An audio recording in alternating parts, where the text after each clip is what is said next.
Després de Madrid al Círculo de Bellas Artes, Lleó al Museu de Casa Botines, el Caragol Tour en la seva tercera parada arriba a Saragossa, al restaurant Casa Pedro, per presentar l'Aplec del Caragol dels dies 2, 3 i 4 de juny. Una mica l'experiència ens diu que a través d'aquesta gent són capaços d'arribar a comunicar que es fa una nova edició de l'Aplec i que realment això ens porta un atractiu de gent d'Aragó i Saragossa que se n'enteren, evidentment, i que ens venen a visitar l'Aplec assíduament, no?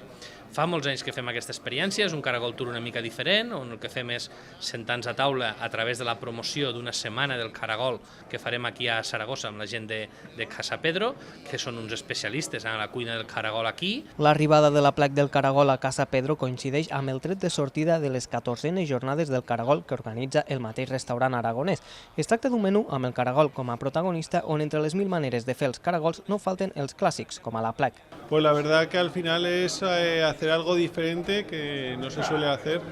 unas jornadas del caracol o un menú degustación a base de caracoles. Es algo que no se suele ver por ahí y aporta pues eso, el hacer cosas distintas, el cada año cambiarlo y